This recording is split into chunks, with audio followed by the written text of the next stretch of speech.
La Banque de l'Habitat du Sénégal lance un appel public à l'épargne. Une opération publique sera lancée le 16 mai 2019. L'institution est à la recherche d'une somme de 30 milliards de francs CFA. Pour réussir l'opération, la Banque de l'Habitat du Sénégal avait donné rendez-vous aux Sénégalais à la Villa Massaï, un cossu restaurant africain situé au 9 boulevard Italien, dans le 2e arrondissement de Paris, ce samedi 11 mai. Je me nomme Abdul Kassé, je suis le directeur de la filiale BHS France, filiale qui couvre les activités de la Banque de l'Habitat du Sénégal dans toute l'Europe. L'objectif de cette rencontre est de vous présenter un nouveau produit de placement appelé Diaspora Bond. Diaspora Bond parce que c'est destiné quand même avant tout, comme je le disais, à la diaspora. L'objectif premier de ce placement, c'est aujourd'hui d'inciter la diaspora à participer à l'investissement et surtout à un investissement productif au niveau du Sénégal. Nous avons eu l'idée, de par le constat qui a été fait depuis plusieurs années, qu'il s'agit aujourd'hui de dire que la diaspora envoie beaucoup d'argent au Sénégal, mais cet argent est destiné à des besoins de vie courante, pour la prise en charge de soins médicaux, de loyers, etc. Nous nous sommes dit quand même que ce n'est pas pour autant que ça va dans l'activité économique en tant que telle. Donc, autant mettre en place en tout cas un système de collecte de ressources, un appel public à l'épargne qui serait destiné aujourd'hui à participer dans le financement de projets qui est notre cœur de métier. C'est à ce titre et après conseil des ministres de l'UEMOA que la BRVM a été désignée. La BRVM a fait un tour au niveau du Sénégal. À Dakar, ils ont fait un constat du système bancaire et ils ont demandé à rencontrer la BHS parce que nous avions un atout indéniable qui était surtout notre portefeuille clientèle. Sans rien vous cacher, nous avons aujourd'hui un tiers de notre clientèle qui est résident à l'étranger, c'est la diaspora, mais qui constitue les 2 tiers de nos ressources, ce qui n'est pas anodin aujourd'hui sur notre tableau de bord. Et ceci a amené la BRVM en tout cas à nous désigner, à nous suggérer en tout cas de porter ce projet de Diaspora Bond. Nous l'avons porté avec les autorisations. C'est une première aujourd'hui dans la zone UEMOA pour qu'une institution en tout cas émette un bon du Trésor, un appel public à l'épargne avec ces diaspora bonds. L'objectif quand même est de collecter ces ressources-là, mais de les diriger vers des investissements productifs. Ces investissements sont pour la plupart aujourd'hui destinés au financement des pôles urbains de Diamniadio, de la Creuse et d'autres aussi régions du Sénégal. Pour ne pas parler aujourd'hui des conditions générales en tout cas de ce placement, je dirais juste qu'on a un objectif de 20 milliards de francs CFA à collecter avec des coupons fixés à 10 000 francs pour un taux quand même assez préférentiel sur le marché qui est de 6,25%. Ce placement sera sur une durée de 5 ans, comme je disais tantôt, et les intérêts seront versés semestriellement. En tout cas, la BHS, de par ce premier appel public à l'épargne, tient à donner un message fort à la diaspora pour leur dire que nous sommes à votre disposition pour vous apporter en tout cas des solutions de placement, des solutions qui permettraient à tous de participer dans l'investissement du Sénégal qui nous tient à cœur. Merci. Le titre unitaire de l'action coûte 15,24 €, soit 10 000 francs CFA, rémunéré à 6,25% pour une durée de 5 ans. Les personnes physiques comme personnes morales peuvent aujourd'hui, par la société de gestion et d'intermédiation, au-delà de vous accompagner dans l'acquisition de ces titres, vous accompagne également dans la détention de ces titres dans des comptes. Donc quand on parle aujourd'hui de marché financier, on parle également de dématérialisation. Donc quand vous acheterez les obligations, nous n'allons pas vous donner autant de coupons que d'obligations achetées. Donc ces obligations seront inscrites dans des comptes titres au niveau des sociétés de gestion et d'intermédiation. Et les comptes titres sont également adossés à des comptes espèces. Donc dans votre compte titre, la SGI va gérer en même temps votre compte espèces. Quand vous déposez de l'argent, la SGI crédite ce compte. Quand vous recevez également des intérêts, le remboursement du capital, c'est toujours dans ce même compte. Quand vous souhaitez effectuer des retraits, c'est ce même compte qui est mouvementé, et vous aurez accès à ces comptes-là en visuel où que vous puissiez être à travers le monde. Nous avons des clients partout dans le monde. Nous sommes venus vous rencontrer cette semaine, mais nous venons d'un roadshow aussi au niveau des États-Unis et nous comptons faire d'autres pays européens. Donc, soyez vraiment rassurés quant à cette démarche parce que nous-mêmes, au-delà des comptes que nous gérons, nous avons un dépositaire central banque de règlement qui conserve tous nos avoirs par devers nous.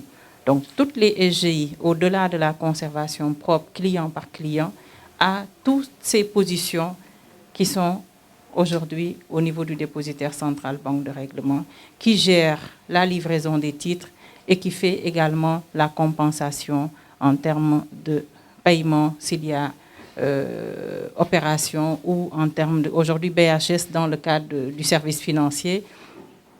Tout l'argent qui vous revient passe par le dépositaire central qui, par la suite, crédite les sociétés de gestion et d'intermédiation pour le compte de leurs clients respectifs. Donc, ces différents intervenants vous montrent aujourd'hui que nous sommes sur un marché très, très régulé et l'opération qu'on va vous présenter également a fait l'objet de demandes d'agrément visa que nous avons obtenu sur la base de la vérification de toutes les informations qui vous ont été données. Et avant même d'arriver à ce visa, la note d'information qui vous sera soumise dès le démarrage de l'opération a été attestée par le commissaire aux comptes, les commissaires aux comptes de la Banque de l'Habitat du Sénégal. Donc, toutes ces étapes-là vous permettent vraiment, j'espère, vont vous rassurer davantage pour que vous puissiez vraiment comprendre que l'appel qu'on vous lance aujourd'hui ne peut pas rentrer en aucun cas dans le cadre des exemples qui ont été donnés tout à l'heure, de fonds qui ont été envoyés et qui se sont terminés dans des conditions regrettables. Ce ne sera pas le cas et ça, j'insiste beaucoup là-dessus. On a proposé un différé de 2 ans sur le remboursement du capital. Donc sur les 2 premières années, on ne fera qu'un paiement des intérêts et le remboursement de capital se fera sur 6 semestres. Et donc, cette opération va être faite, comme vous pouvez le voir, sur 10 semestres. Elle sera bouclée. Et nous espérons vraiment que ce ne sera que la première d'une longue série d'émissions. Alors, pourquoi est-ce qu'il faudrait venir sur cet investissement? Alors, la qualité de l'émetteur, dont j'ai parlé un peu plus tôt, les ratios prudentiels de la banque, servent à beaucoup de banques comme benchmark. En termes de respect de ces ratios, on a un ratio très important au niveau du secteur bancaire qui s'appelle le ratio de transformation. C'est-à-dire c'est le rapport qu'il y a entre les ressources qui sont déposées par la clientèle et le niveau de crédit qui est octroyé et qui ne doit pas dépasser un certain seuil. La notation dont j'ai parlé un peu plus tôt, qui classe la banque en termes de investment grade, ça veut dire que c'est un niveau supérieur de risque, et la lettre de confort qui a été donnée par l'État du Sénégal. Mais en plus de cette lettre de confort, il y a aussi la défiscalisation sur les intérêts qui seraient perçus par les investisseurs sur cette opération.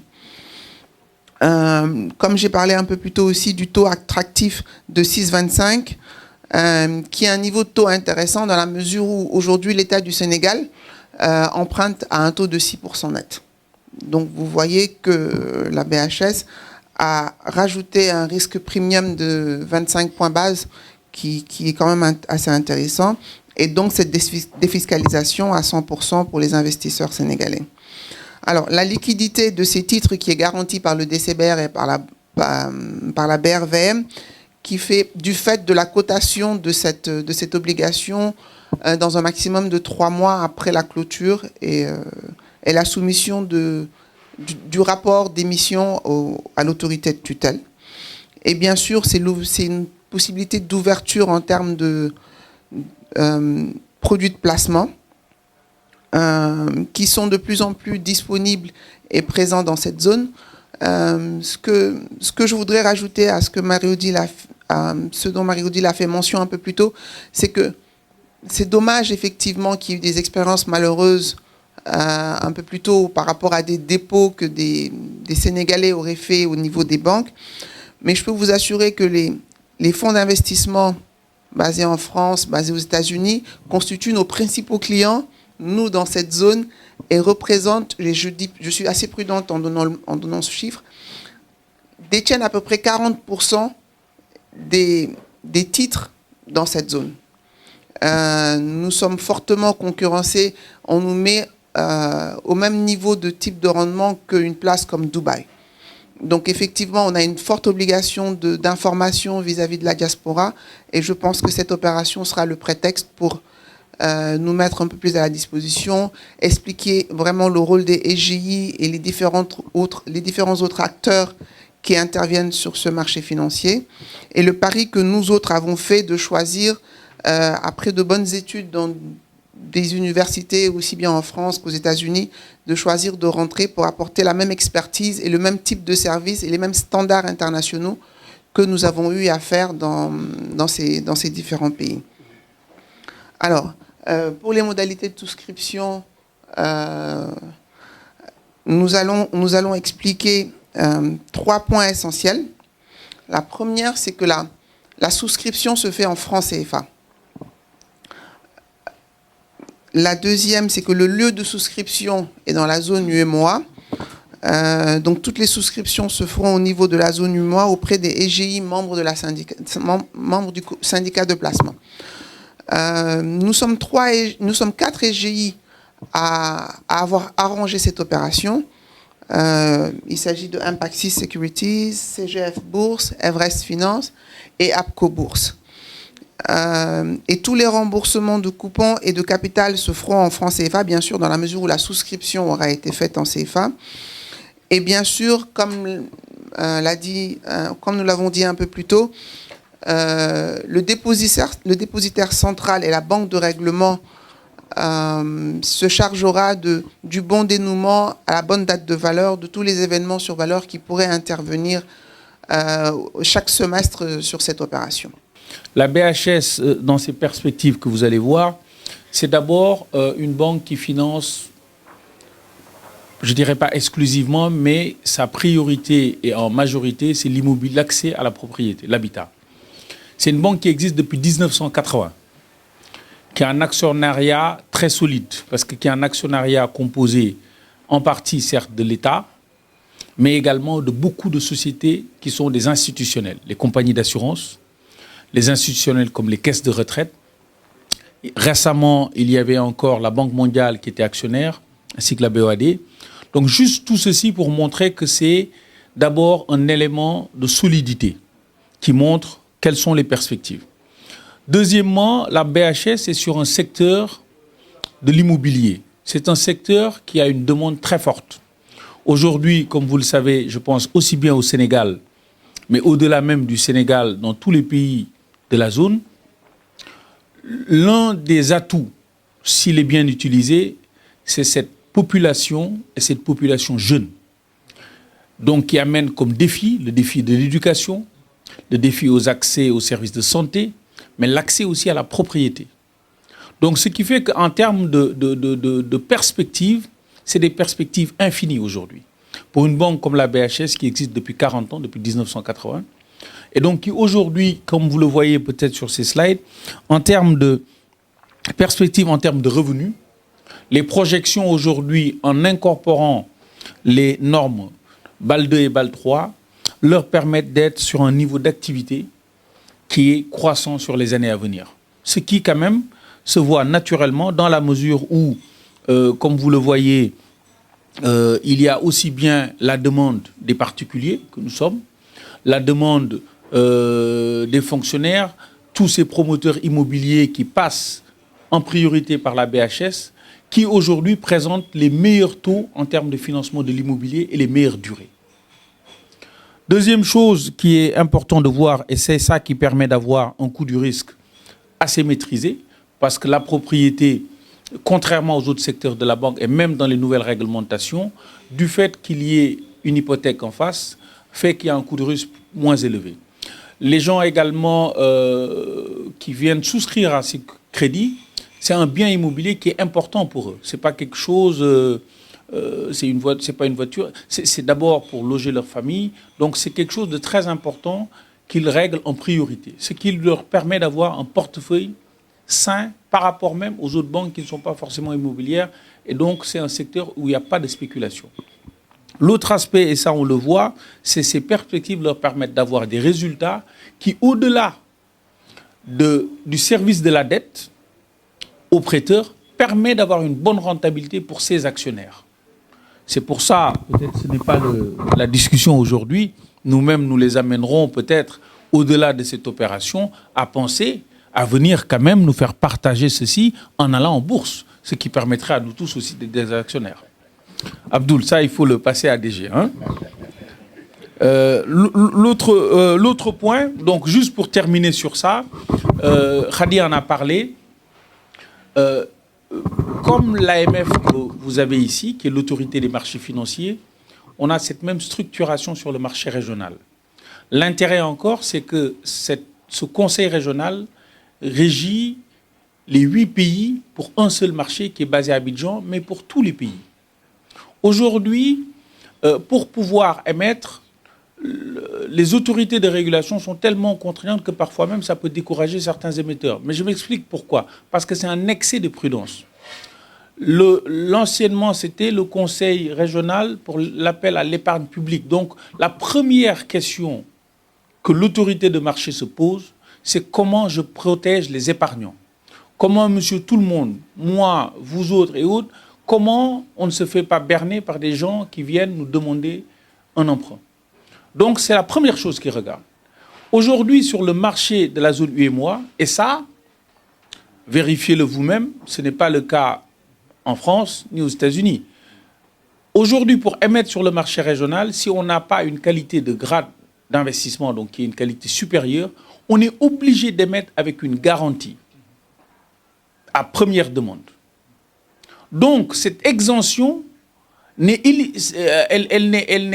sont éligibles à cette exemption que les sociétés qui, après examen et également après notation par une agence de régulation, de notation agréée par le conseil régional avec un cahier des charges, leur permet d'avoir une note qui les exempte de cela. Et ça, c'est le cas de la BHS. Mais je sais que lorsque nous, on va vous parler de BHS, vous connaissez plus, parce que BHS, c'est quelque chose que nous tous, nous pratiquons depuis des années. Donc sa solidité, son apport à l'économie, son rôle d'impact social, mais aussi économique, est crucial et nous connaissons cela. Moi, je pense que, et je conclurai par ça, c'est une opération qui a 20 milliards, qui peut aller jusqu'à 30 milliards. Aujourd'hui, l'engouement des institutionnels en dehors du pays et dans la zone est énorme. Mais l'orientation de l'opération, ça a été de dire, on veut par ce produit permettre à la diaspora, qui est l'un des premiers pourvoyeurs de fonds dans nos économies, de pouvoir participer à cette économie et d'en tirer profit. Et en commençant par la BHS, qui est un acteur que vous connaissez très bien, ça vient rajouter la confiance. Pour rappel, les intérêts sont défiscalisés pour les résidents au Sénégal. Cette rencontre avec la diaspora s'est tenue sur 2 jours successifs avec une forte présence des épargnants. La date de clôture est fixée au 17 juin 2019. En cas de succès, la clôture pourrait se faire bien avant cette date. Pour toute souscription, un site sera communiqué et l'agence BHS, située au 37 boulevard de Strasbourg, dans le 10e arrondissement de Paris, sera dédiée à l'assistance des souscripteurs. Et puis aussi, Tigalius, c'est aussi... Lui, je ne le connais pas. Non, il fait partie de ce cas.